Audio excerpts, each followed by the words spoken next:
Lanjut Siap, lagi. siap. Tadi cerita Lanjut. saya tentang Enigma. Jadi pas Perang Dunia II ini, Nazi ini mengirimkan pesan antara satu tempat ke tempat yang lain, base militer yang satu ke tempat yang lain tuh menggunakan sandi kan, tutut-tutut. Tapi si Morse ini itu kan bisa dibaca ya. Kalau orang yang ngerti sandi Morse, mereka gampang ngebaca itu kan. Makanya mereka ada satu nama alat namanya Enigma. Nah, si Enigma ini diacak.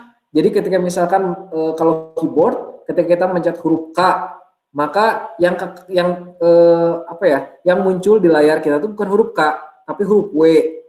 Ketika kita misalkan nulis Kang Gifari Ganteng, K A N G G I F A R I G A N T N G, yang muncul di layar itu bukan Kang Gifari Ganteng, tapi misalkan C D U W B D B B, nah misalkan kayak gitu yang muncul tuh. C. Dan yang bisa membaca CDUA BDBB itu adalah orang yang mengerti bagaimana mekanisme si K ini berubah jadi huruf apa, si C ini akan berubah jadi huruf apa. Itu yang namanya enkripsi. Nah, si orang yang membaca ini bisa ngerti.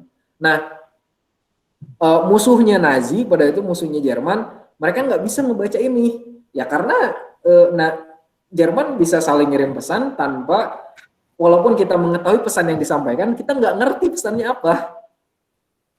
Makanya kita harus mengetahui dulu mekanisme atau perubahan hurufnya tuh bagaimana ininya, apa polanya.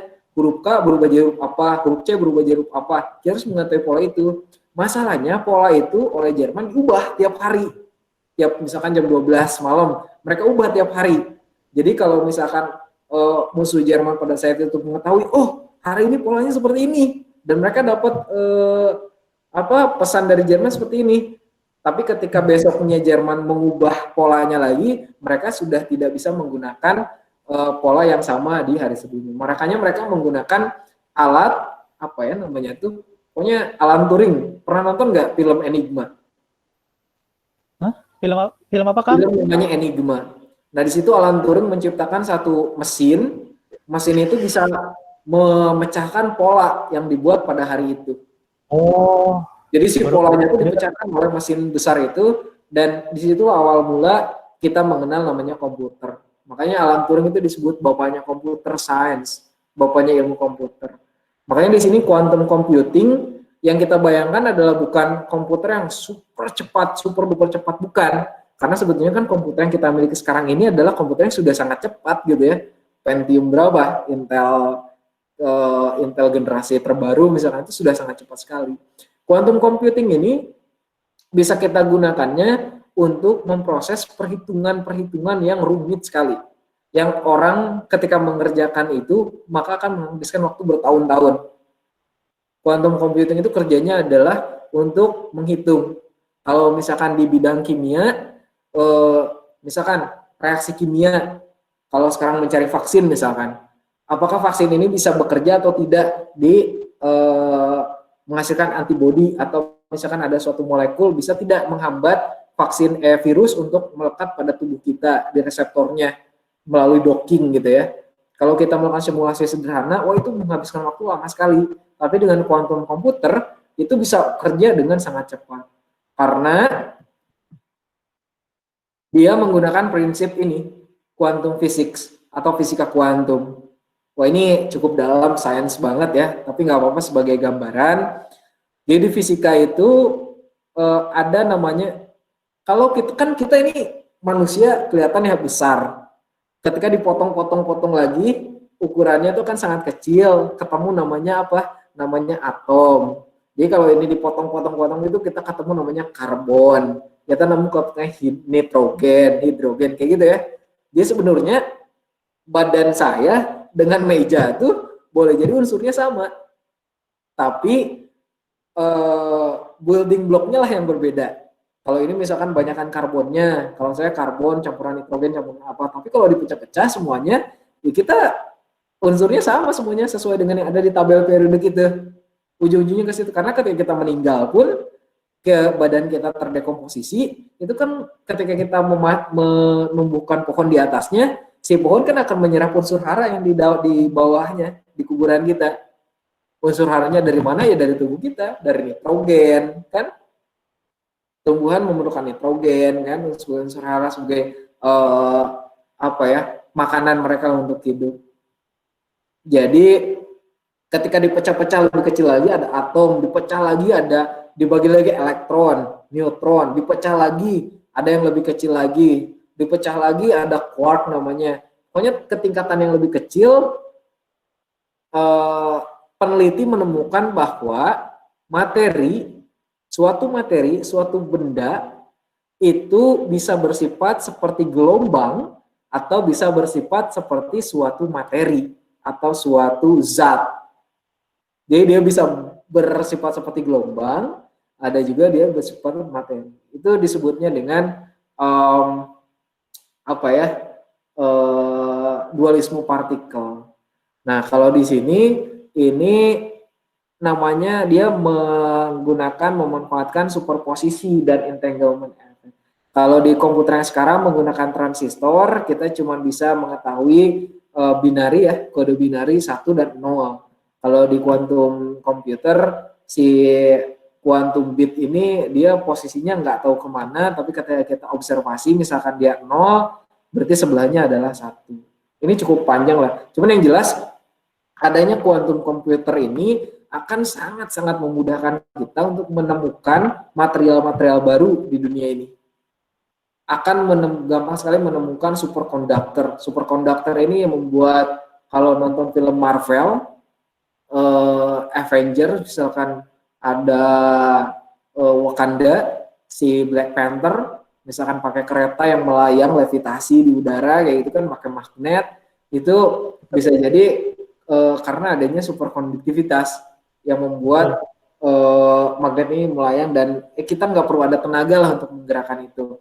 Wah, itu nanti kedepannya akan sangat mungkin itu terjadi gitu ya.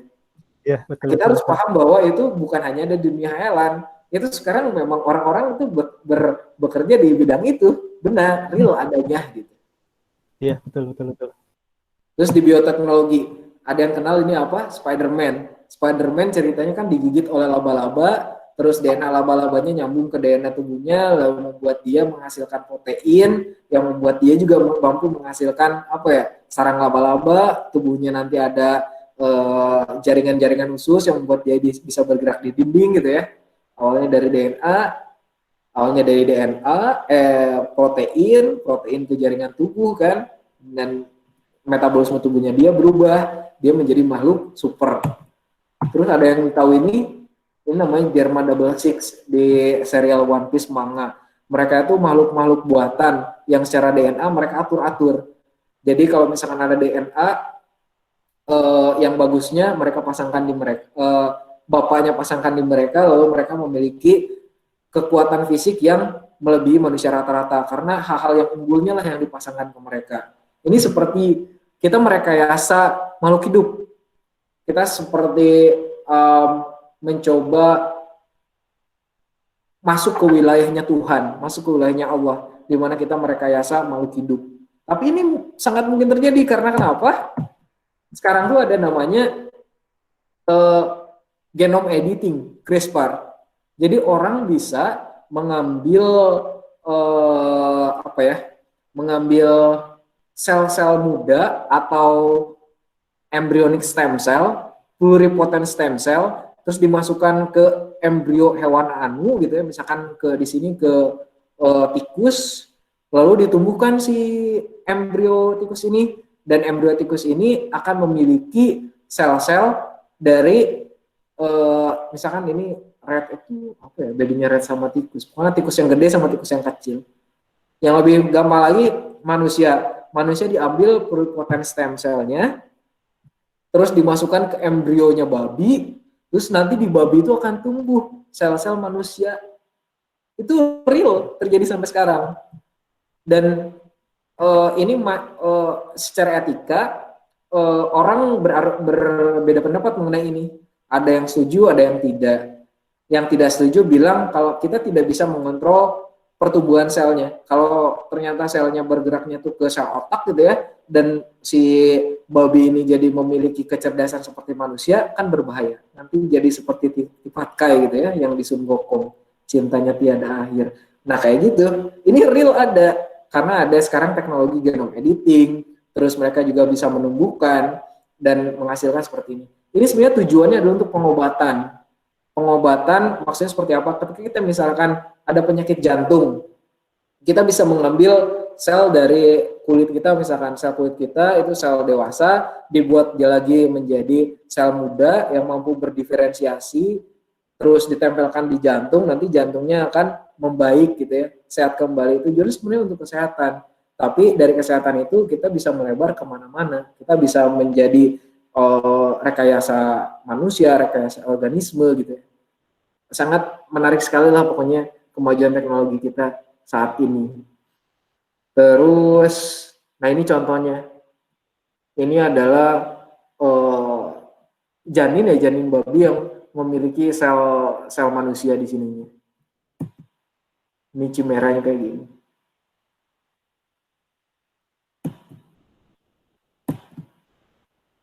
Nah, dari semua contoh-contoh itu yang ingin saya tekankan adalah ketika manusia tidak memiliki pegangan, ketika manusia tidak memiliki arah tujuan atau koridor yang jelas bagaimana dia harus menjalani hidup, maka dia tidak ada apa ya istilahnya tuh, arah yang jelas mau kemana arahnya dan apa landasannya. Kalau kita sebagai muslim, landasan kita kuat. Landasan kita adalah ketauhidan kita, akidah kita dalam hal ini.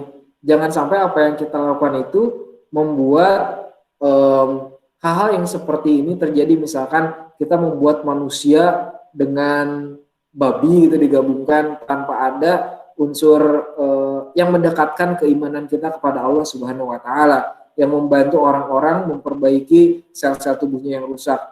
Tanpa ada itu sangat berbahaya sekali. Maka kita sebagai muslim, khususnya sebagai pemuda, kita harus memahami betul apa yang terjadi sekarang di dunia, teknologi apa yang maju, dan kita jangan sampai masuk kecemplung ke era tersebut tanpa ada bekal sama sekali, bekal akidah, bekal pegangan agama yang kuat, karena nantinya kita akan terombang-ambing kalau pusaka kaba kenwe dah itu bagus untuk ini, dah itu bagus untuk itu, tanpa mengindahkan apa tuntunan dari agama yang kita yakini.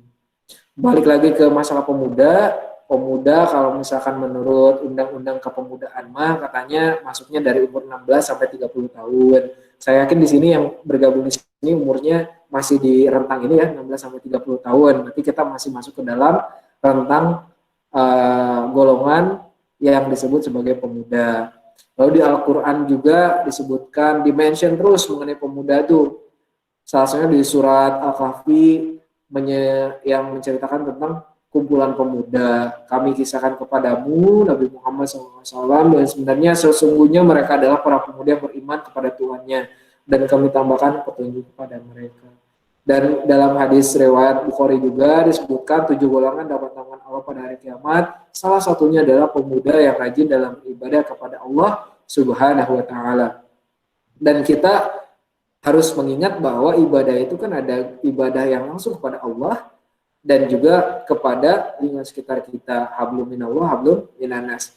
Dan di wilayah hablum minanas, kemampuan kita untuk berinteraksi dengan orang, memberikan ilmu kepada orang, memberikan nilai atau value kepada masyarakat, itu adalah salah satu bentuk ibadah kita.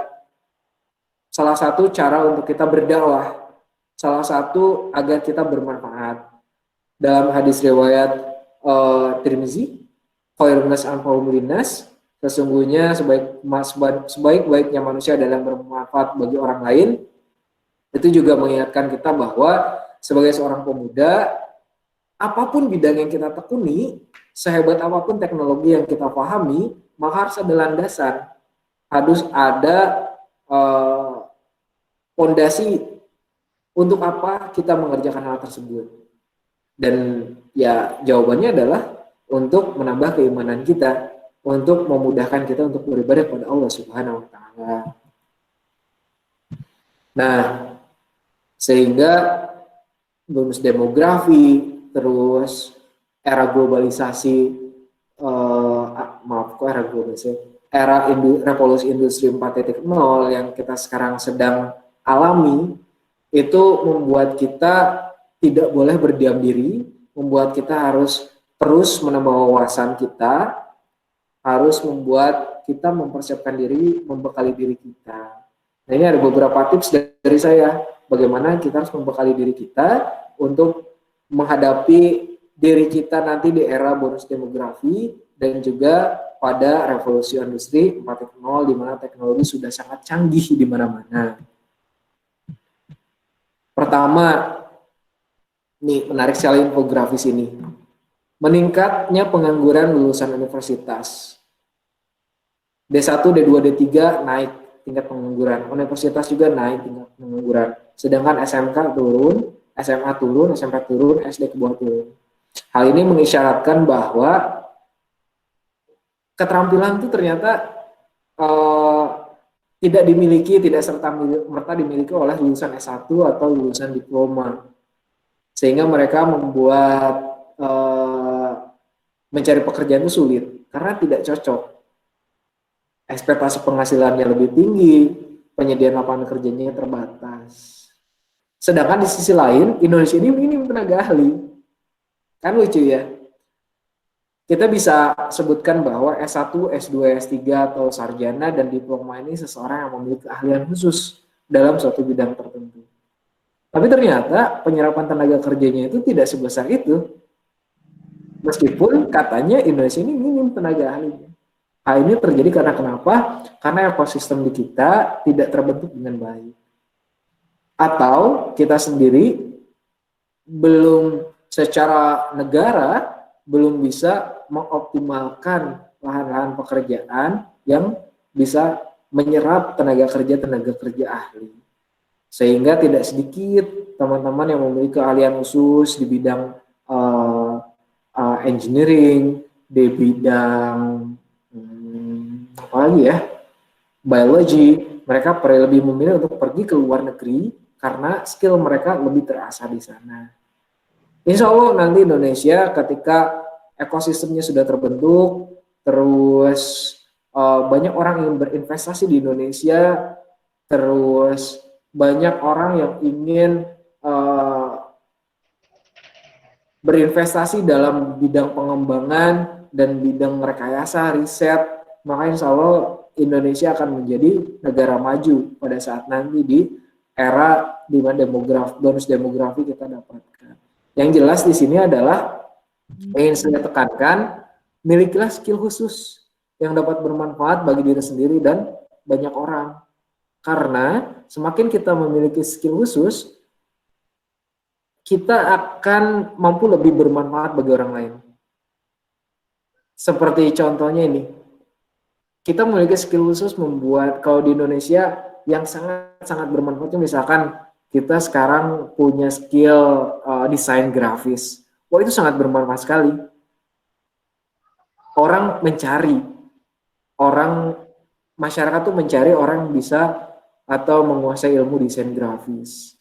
Terus skill khusus mencukur, memasak, itu skill-skill khusus yang sebenarnya sangat-sangat dibutuhkan.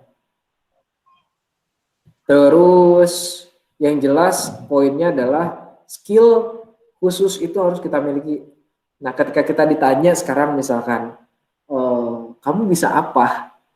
Wah, pasti bingung jawabnya, harus menjawab seperti apa. Padahal ketika kita bisa menjawab itu akan menjadi nilai bagi kita bagaimana kita mengambil peran di masyarakat.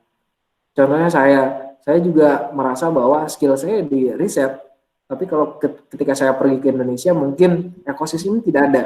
Riset ini jarang sekali mungkin ya. Ada, tapi ekosistemnya sangat ketat sekali gitu ya. Makanya lebih enak, lebih nyaman ekosistemnya di luar negeri, di mana grant untuk riset dan pengembangannya itu sangat besar. Saya hanya punya keahlian itu, saya bilangnya misalkan.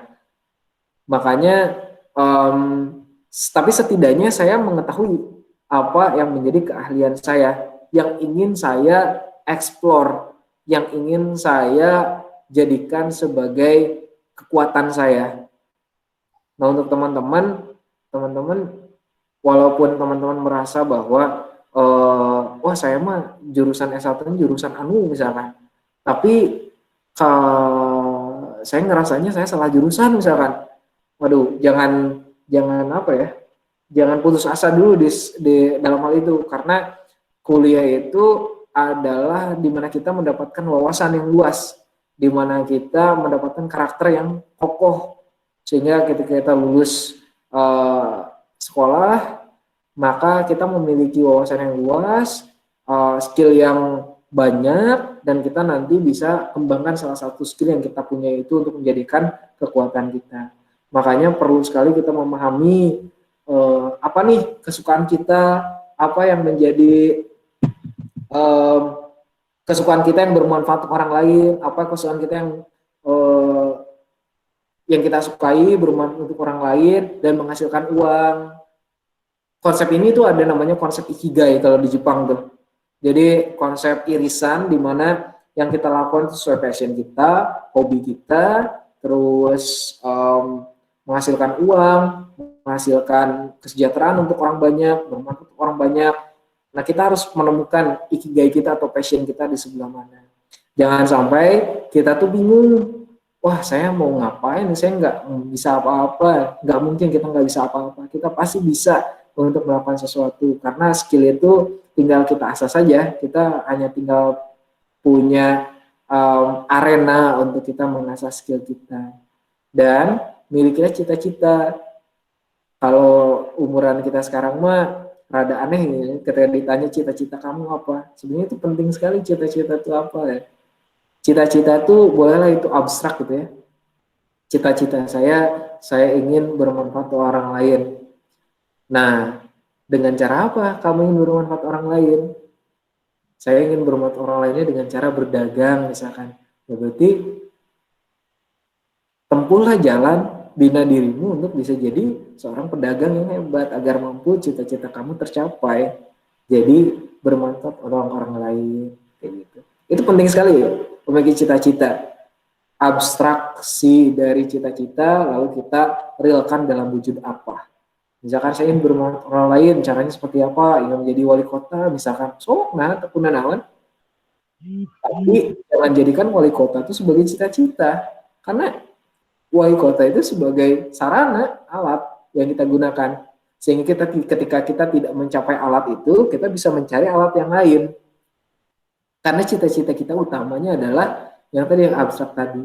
Misalkan ingin mendapatkan ridho dari Allah Subhanahu wa Ta'ala, misalkan caranya apa? Caranya ketika misalkan cara A tidak tercapai, maka kita bisa cari cara B. Yang penting abstraksi dari cita-cita kita tetap pegang teguh di jidat kita, di kepala kita. Ini penting sekali ya, memiliki skill lalu tahu apa cita-cita kita, karena skill ini akan sangat linear dengan akan sangat support dan menuju apa yang kita cita-citakan. Nah, ini menarik. Ini fakta menarik yang kami buat dulu di Jepang mengenai Indonesian Cyber Citizen. Ini kekuatan kita, bekal kita bagi orang-orang di Indonesia. Kekuatan citizen Indonesia itu luar biasa hebat, sangat hebat. Dulu saya nggak tahu nih teman-teman mengalami nggak masa di mana Om Telolet Om itu sangat-sangat viral. Bahkan di luar negeri pun orang-orang ngikutin Om Telolet Om tanpa ngerti apa maksudnya. Om Telolet Om itu rame banget. Bahkan dulu sempat Donald Trump, presidennya Amerika Serikat, Instagramnya tuh diserang sama citizen Indonesia. Bahkan yang terbaru, drama Korea, artis drama Korea diserang sama citizen Indonesia, diserang di Instagramnya. Itu menunjukkan bahwa negatifnya orang Indonesia tuh kok nggak pada ada kerjaan ya, kok bisa-bisanya kayak gitu. Tapi positifnya adalah itu ada kekuatan citizen kita di Indonesia. Ini bisa menjadi penggerak sosial kita. Ketika pemerintah mengeluarkan kebijakan A, B, C, tapi ternyata media sosial memiliki pandangan lain, kita bisa membuat kebijakan pemerintah ini berubah. Ini adanya media sosial dan gerakan citizen di Indonesia. Makanya kita sebagai pemuda itu, kalau bisa followersnya sih banyak. Jadilah orang yang memiliki follower banyak, dan perkataannya didengarkan orang-orang banyak, dan impactful gitu. Maka tidak ada salahnya sekarang yang punya Instagram, ayo ngumpulin aja followers, tapi dengan konten-konten yang baik, konten-konten yang memberikan dampak positif bagi orang yang menontonnya, yang membacanya. Seperti itu. Ini lihat aja, dari jumlah populasi Indonesia, pengguna internet di Indonesia itu lebih dari setengahnya. Luar biasa, besar sekali.